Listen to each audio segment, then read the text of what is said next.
okay. Every now and then, when you've been saved as long as I have,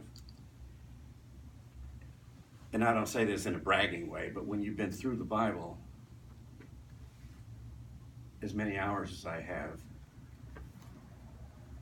every now and then you think about different approaches or different angles or different sides of something that, maybe we've just taken for granted. One of the things that has always amazed me is that how God matches up people to do certain jobs for him.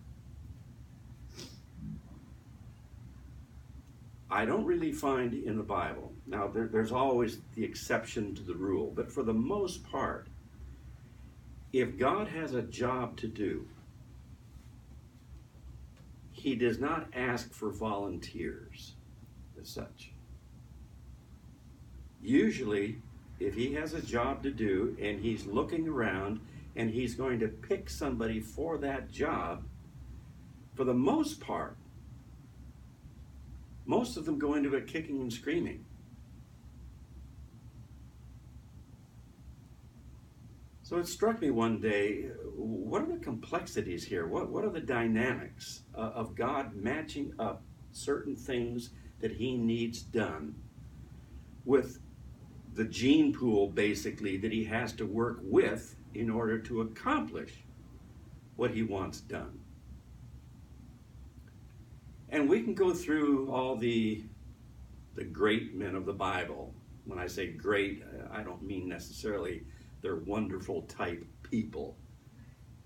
But the things that they did, the effect that they had, the ground that they broke and so forth, these were great things.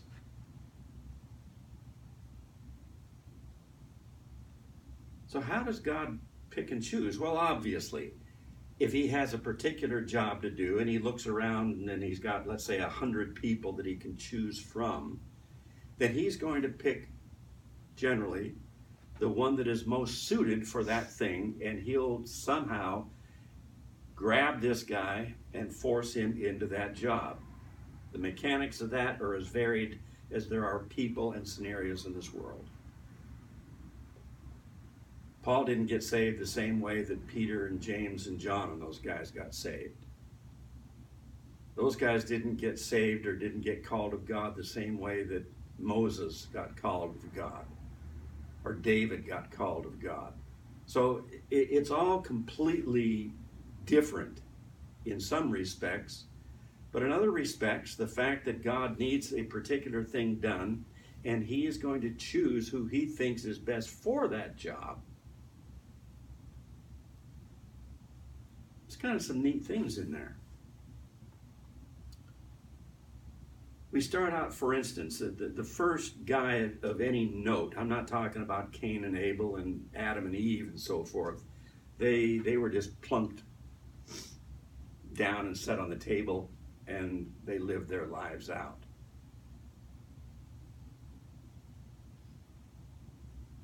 But the first biggie was a guy named Noah.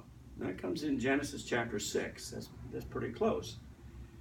Now, by the time God picks Noah to do what he wants him to do,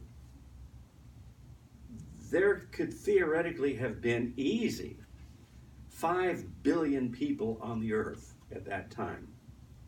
When the flood wiped out the earth, it just didn't wipe out a couple of thousand nomadic sheep herders stuck away in the backside of the Saharan desert. When that flood came, there could have been 5 billion people on the earth. Easy. And you remember what happened? In Genesis chapter 3, you have the confrontation between Satan and Adam and Eve, and then the further confrontation between Satan and God, where God pronounces judgment on Satan. And in that pronouncement of the judgment, then he basically tells Satan exactly how his downfall, Satan's ultimate downfall, is going to come it is going to come through a man. The very type of entity that you just got done screwing up here. I put Adam and Eve down in this garden. They were sinless. You can't say the word perfect because they hadn't been tested yet, but they were sinless at that point. Satan comes in and he messes the whole thing up, feels good about himself. He's thwarted God's purpose here. So God says, well, I'll tell you what I'm going to do. Since you used man to cause his downfall, I'm going to use this same man, as it were, to redeem mankind. So Satan gets a great big heads up. Oh, I've got a future appointment with disaster here, and that disaster is going to come through the lineage of man. What can I do to mess this thing up for God? I know. I'll screw around with the gene pool. I'll disrupt it to such a point that that person that he ultimately is going to pick for my demise, I'll screw it up here at the very, very beginning. And I'll so pollute the gene pool that the odds are he's not going to get anybody to squeak through and do what has to be done to take me down. So that was his job.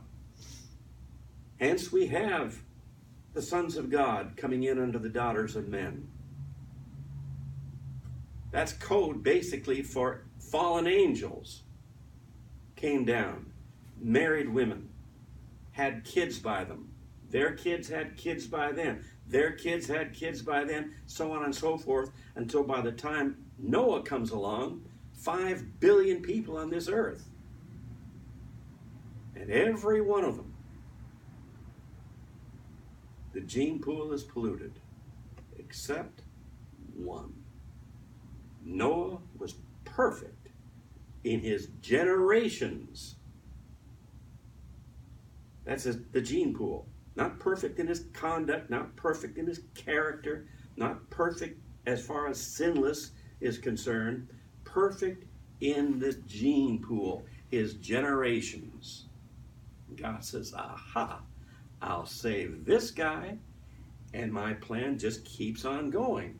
I just have to eliminate the rest of the 5 billion people on the earth, so I'm going to send a flood. I'll wipe them all out and start with him and his family.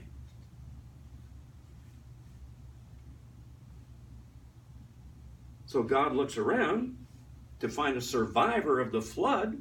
He's not picking the strongest guy. He's not picking the best sailor, the best boat builder. He's not picking the greatest guy as such. He looks around and he finds somebody whose gene pool has not yet been polluted by the fallen angels. He finds one guy. Okay, this is it.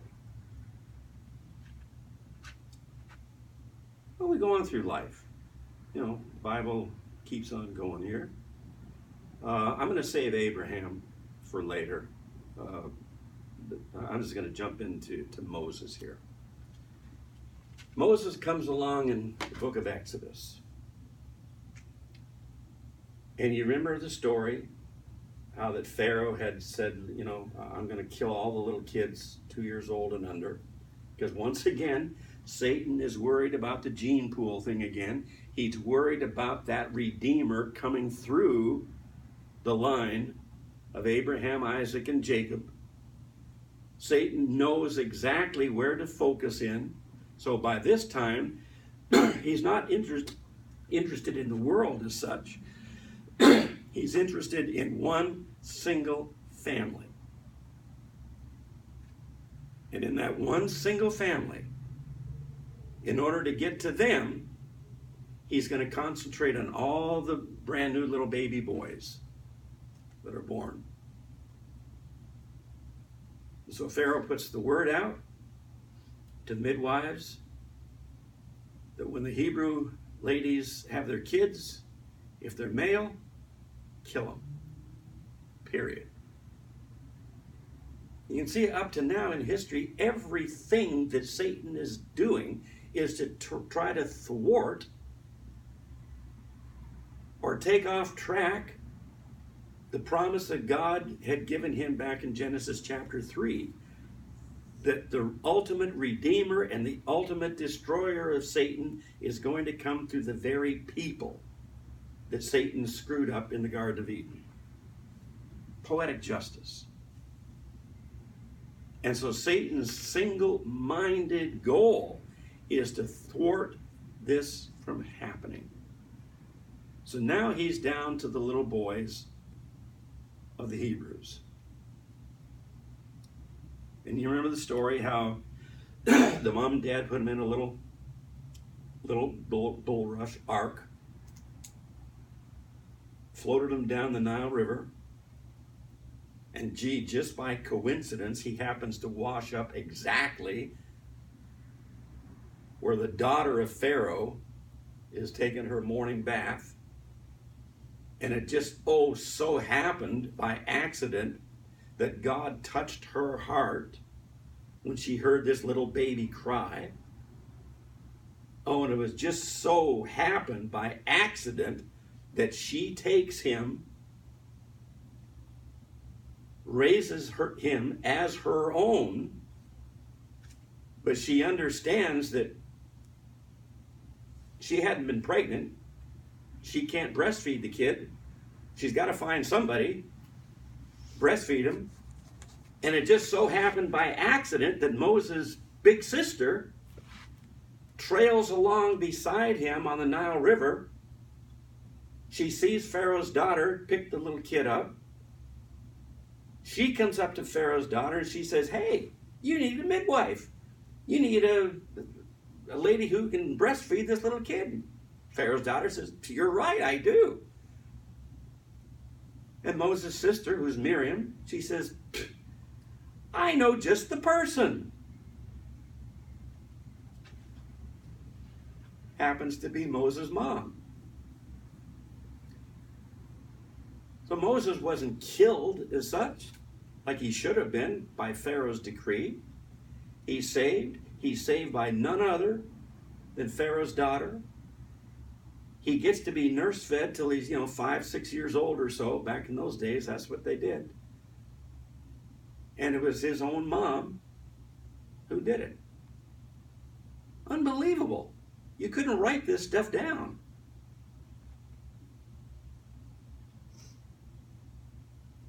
So Moses is going to live his life out. And it's going to be in 3 specific parts. Moses is going to live to be 120 years old. His life is divided into 3 distinct parts. First part of 40 years, second part, another 40 years, third part, 40 years. The first part, from 0 to 40, he is raised as a prince of Egypt. He is a warrior.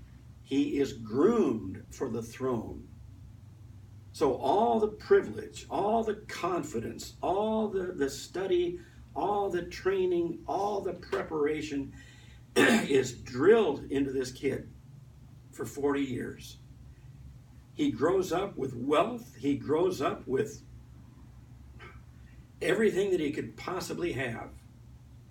All the self-confidence, all the authority, everything that he needs to be groomed as the next Pharaoh of Egypt. That's Moses. At the end of that 40-year period, I got frogs in my throat and I can't get rid of them here. And I don't want to cough for the next 20 minutes straight, so I'm just going to tough it through here. Excuse me. And I'm not going to say excuse me every time I do it, because then that'll add another 10 minutes to this fiasco here going on. At the end of that first initial 40-year period, he is as strong as he's going to be. He's got all the authority. He's got all the training. He's got everything. And God has a specific job for him. But that job, it's going to take more than just what he's gotten in that first 40 years. There is another element in Moses' character that God has to instill and get into this mix before he's ready for what he wants him to do. And that is humility. Up to this point, he's got no reason to be humble. He's got no reason to go through any of this other stuff that he has to learn. He's being groomed to be Pharaoh. He's not groomed to be some ambassador.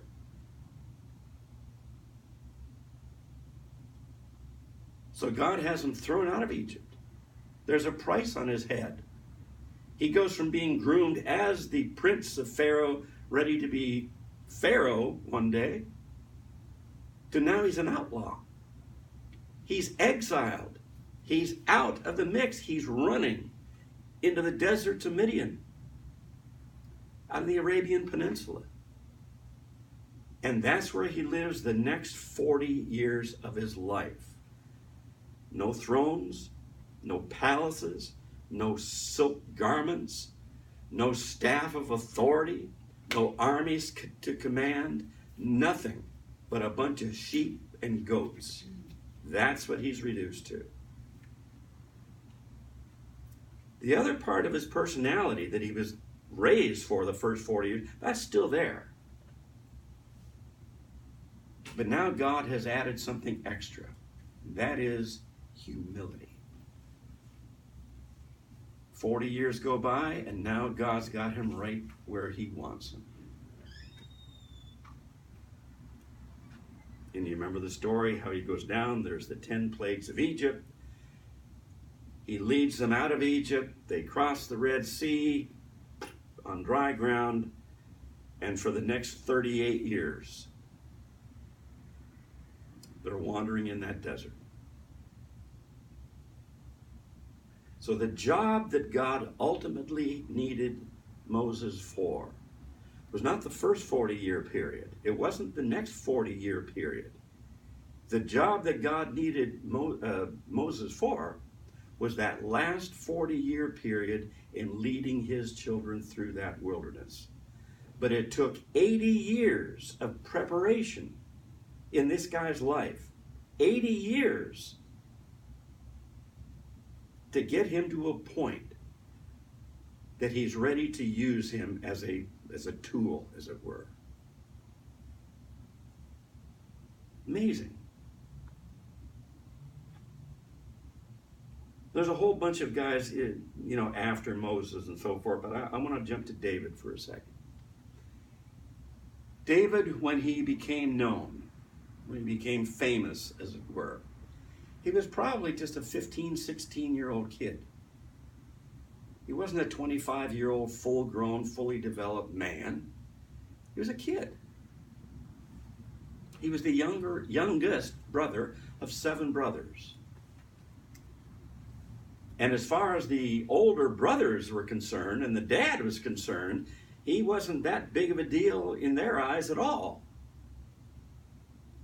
But God saw something in this kid that the rest of the family didn't really see. And that's it with a lot of people.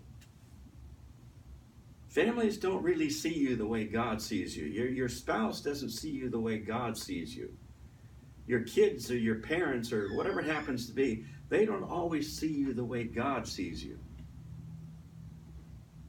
And that's why we are so surprised when somebody actually does something good. Well, we didn't see this. They showed no promise of that. We didn't see this thing coming at all. But God saw it. So you take this young boy, and God has a couple of jobs that he wants this kid to do in life. Not in any particular order, but he wants him to set the groundwork for the construction of the temple.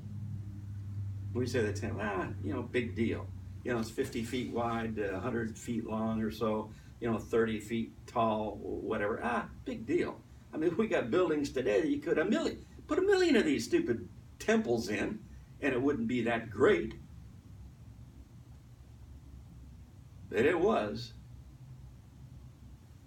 When you factor in the materials that were used, you factor in the absolute complexity and workmanship that went into this thing. Factor in the fact that it was virtually pure gold on the inside. It was, and probably will stand as the most amazing building that mankind has ever erected on this planet. Not the biggest, not the most gaudy, not the most opulent in that sense, but the greatest building ever built. So God looks down at this kid, 15, 16-year-old kid. He says, now, I want him to do this over here, but obviously, as a 15, 16-year-old kid, he's not ready for that. So I've got to bring him through in stages. I've got to bring him through in various experiences and so forth. Another thing that God wanted him eventually to do is to establish the royal line that is going to bring about the birth of the ultimate Savior and King of this world, Jesus Christ.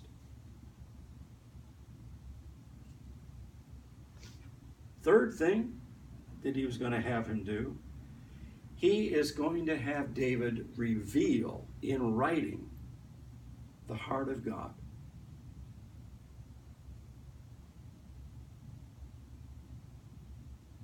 So you have these three primary objectives: the construction of the temple,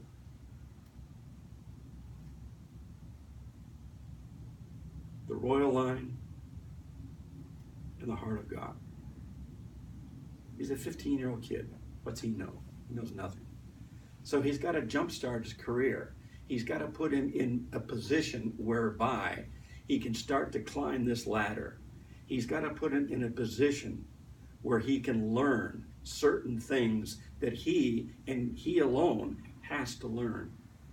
So we start off with a big monster bang, Goliath. You got the two armies confronting each other.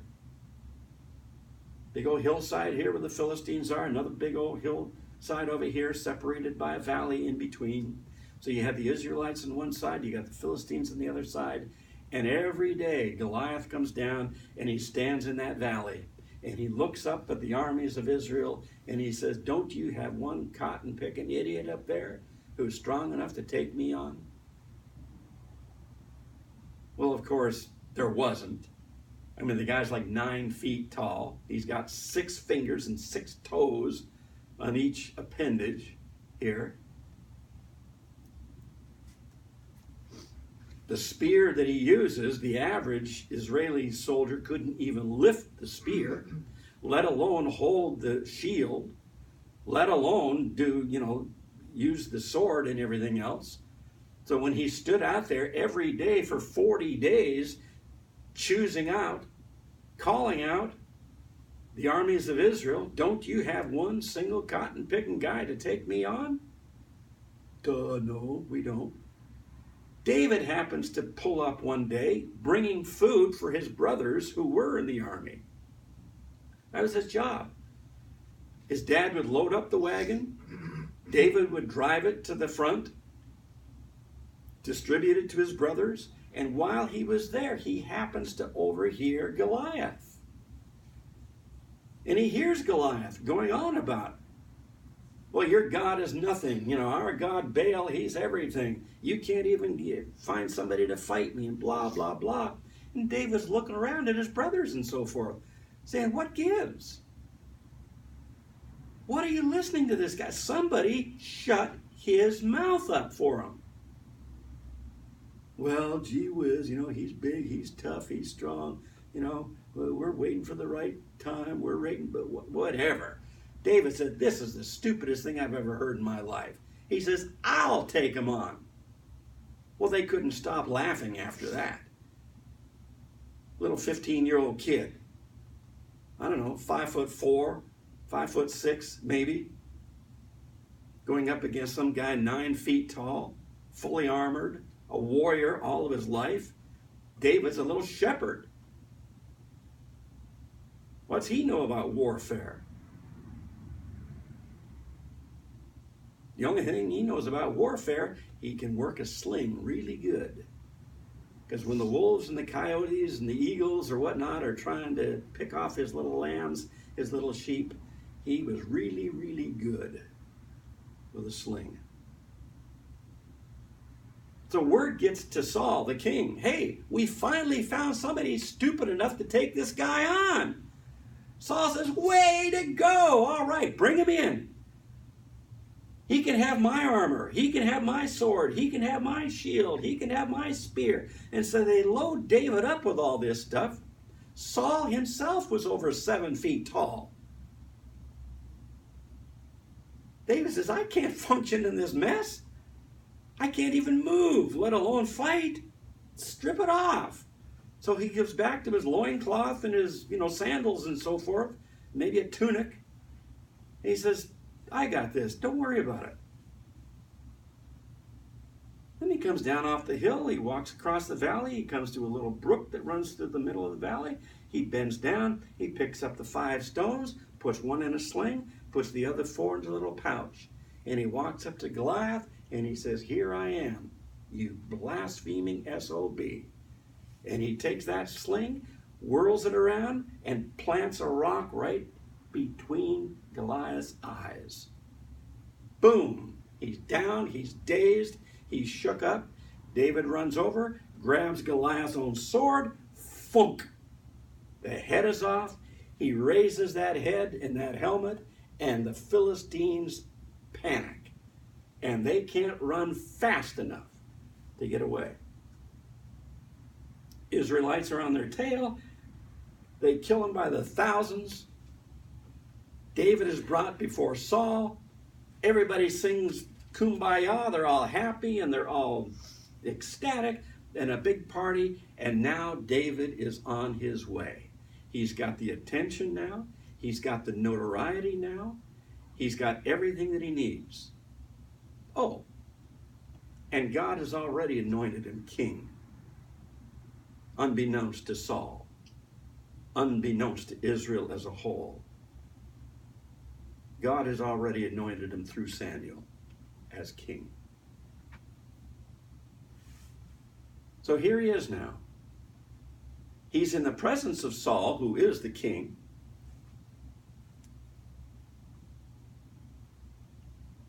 But David has been appointed real king.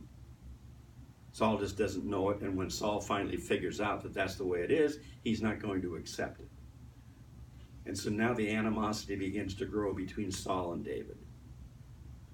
Saul begins to be jealous because David is now winning the hearts of the people. David is now getting the rep. He's now getting all the accolades. The songs are written about David, not about Saul anymore. David is the biggest thing since sliced bread in the kingdom, and Saul can't stand it.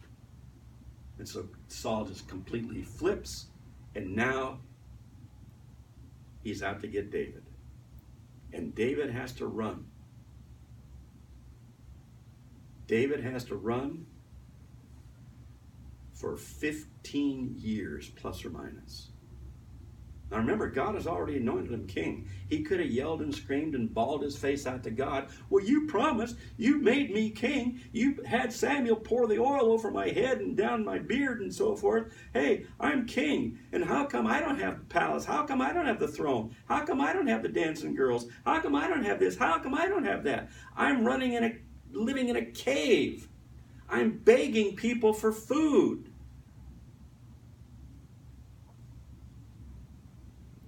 And you said I was going to be king. David never did that. He never threw it in God's face. For 15 years, he ran from Saul.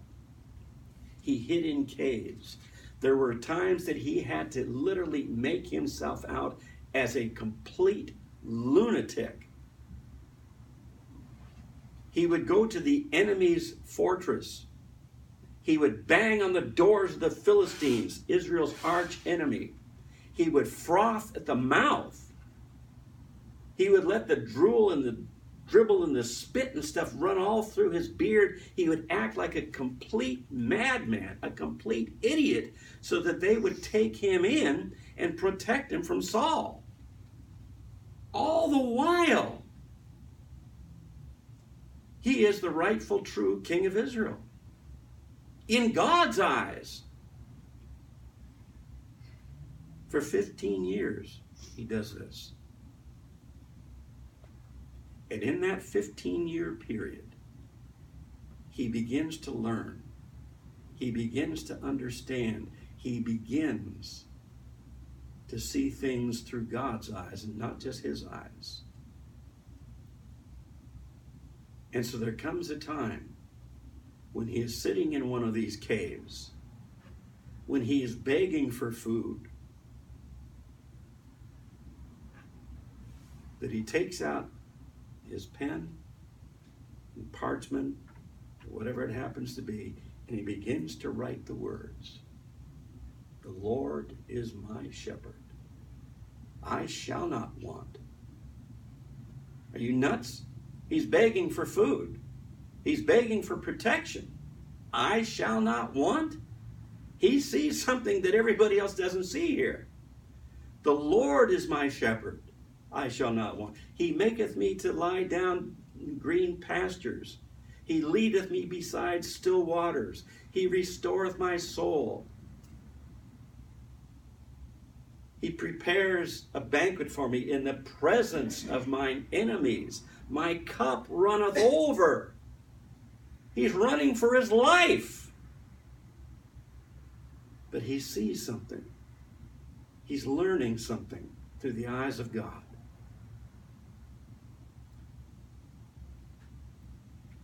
And so after a period of time,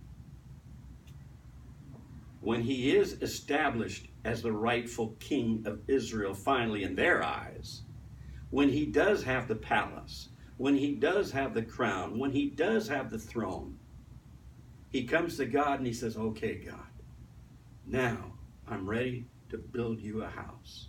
I'm ready to build you a temple." And God says, "Nah, it's not going to work." What do you mean it's not going to work? No, he says, God, he says, "You've got too much blood on your hands, David." Too much blood on my hands? What does that mean? He said, "No, I've got something else planned for the actual builder of my house. But you're going to play an integral role in that. You are going to subdue all the nations around this guy, so that he never has to worry about warfare. He doesn't have to worry about attacks. He doesn't have to worry about insurrections. He doesn't have to worry about rebellions. He doesn't have to worry about anything. And on top of that, I am going to make him the richest man that has ever walked the face of this earth." You put Bill Gates, Bezos, Zuckerberg, put them all together, and they couldn't tie Solomon's shoes for wealth. Oh, David says, "So I don't actually get to do the construction of the temple for you, but my boy will." And every dad on the planet understands that, hey, if your boy's doing good, it makes you look good. You feel good. When they get that hit, or when they pass that test, or when they get that promotion, or whatever, we live through our kids. When our kids do good, we feel good. We feel puffed up. Hey, that's my kid. I taught him how to tie his shoes. I taught him how to do this. I taught him how to do that. And he stands on TV. All those years, you threw the ball with him, pitched with him, did this, did that. And he stands up on TV. "Thanks, Mom." That's it. Dad doesn't get nothing. It's "Thanks, Mom." That's it. Now the dads understand this. So I don't get to build a temple, but my boy will. Right. And my boy doesn't have to worry about conquering anybody, because I'll have conquered everybody around here. Correct. And my boy doesn't have to worry about the money, because I'm gonna get all the money there is around here, give it to my boy, and he can build the temple. Correct. All right, I can live with that. So David's fine with that.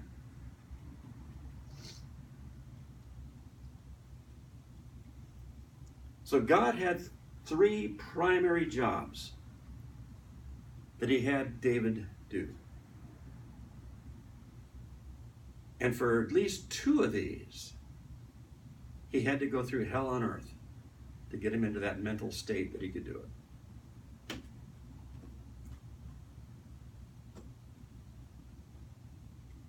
We don't usually volunteer when God has something to do. But God is going to look at it in the sense that we're tools. I hit this last time, I think. But we are tools. God is a master wood carver, mechanic, whatever it happens to be. And he's got a great big shop. You got woodworking tools, you got welding things, you got arc welders, you got, pliers, you got hammers, you got everything you can possibly have in this tool shed. Well, every tool in there is for a specific reason, a purpose. The tape measure is there to measure something. It's not there to hammer nails. You can't hammer nails with a tape measure. You can't saw wood with a hammer. You need a saw. So God looks down and he sees problems. He sees things that need to be done. So he looks around in his woodshed, his tool shop. That's us. We're the tools. And he says, oh, well, I need a particular thing done here, and this is the person that can do it right there. I'm going to pick them to go over here and do this. Now, that's where the wheels fall off sometimes. Because sometimes we're not willing to do that. Sometimes we're not willing to be used as a tool for the master. Sometimes we think that we're better than what we're actually called upon to do. Well, I don't want to be the hammer. I'd rather be the saw. Oh, I don't want to be the nail. I'd rather be the hammer. And this is what happens with us. This is where the wheels fall off. God has a job for each and every one of us.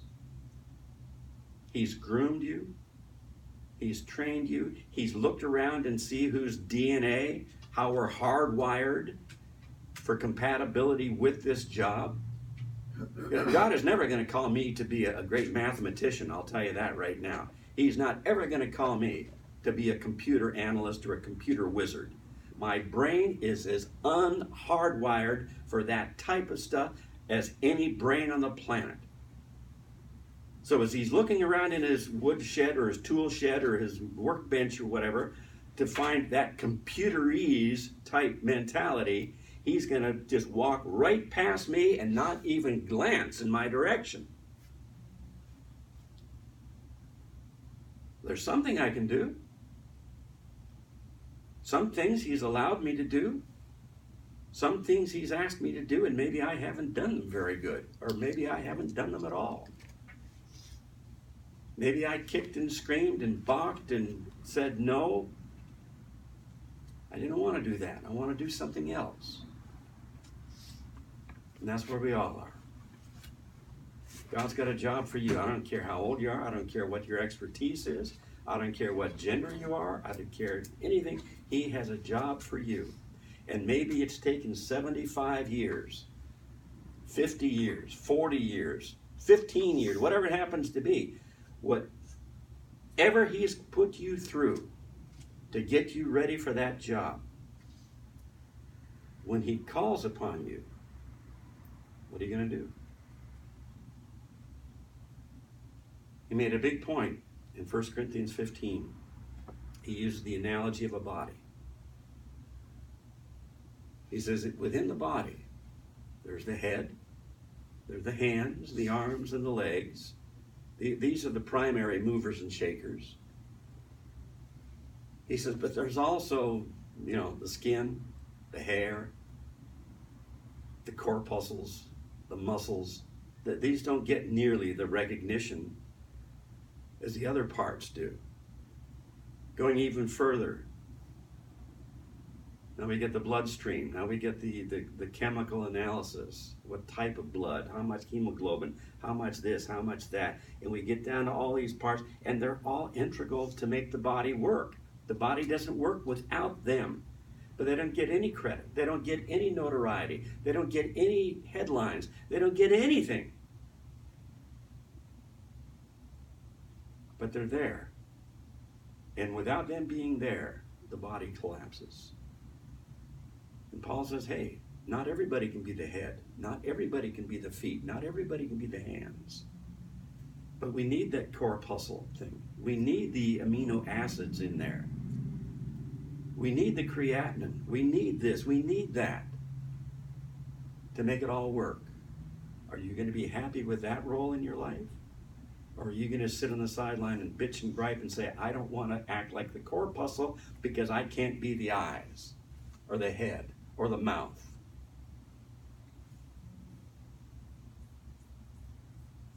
That's something that only you can answer. I've been confronted with that in my life. Sometimes I do fairly good, sometimes I do okay. A lot of times I failed.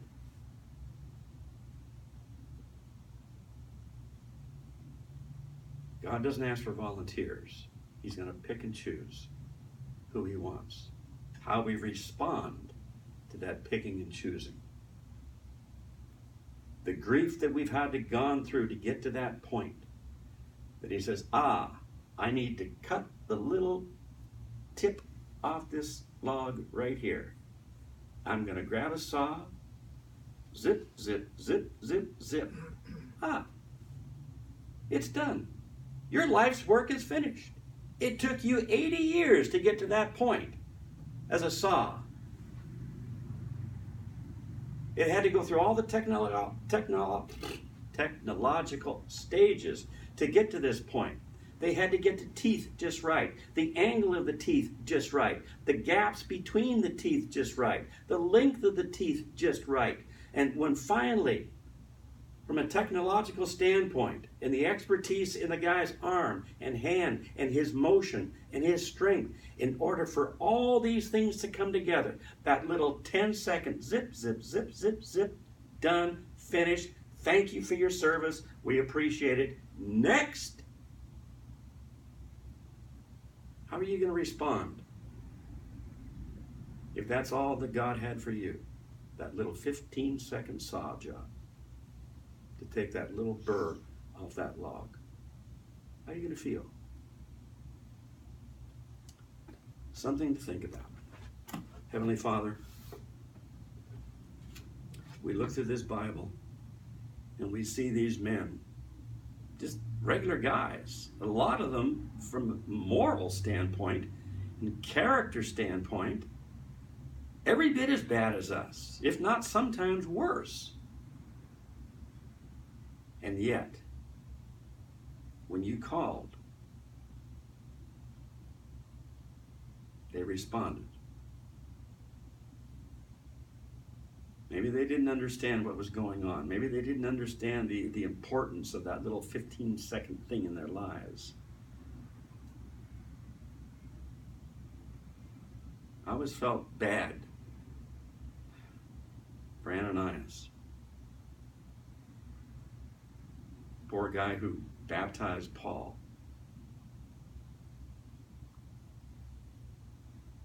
He gets one line or so in the Bible. Paul gets books and books and books and books in the Bible.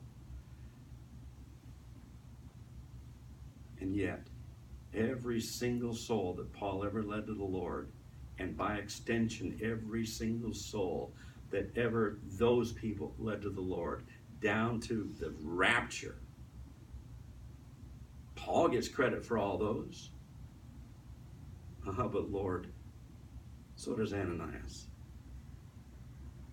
He didn't get the press. He didn't get the praise and the thanks and the notoriety and all this other stuff. But for that 15-second period in his life, he obeyed. And he says, okay, I'm yours for 15 seconds. Do with me what you will. And you did. Father, help each and every one of us to get to that point in our lives that we are willing to do what you want us to do. Not that we're fixated on what we would like to do, how big we would like to be, the great things that we would like to accomplish. But God, help us to be content with being in your hands for that 15-second period, and to have considered a lifetime as being worth it for that 15 seconds. Bless your people, Father. It is always my prayer. Bless these folks who love you, and maybe some places or sometimes are confused about what they should do, or disappointed in what they haven't done, or with the hopes and the aspirations of what they could and want to do slipping between their fingers. God, just help us to be ready for that 15-second period as tools in the Master's hand. In Jesus' name.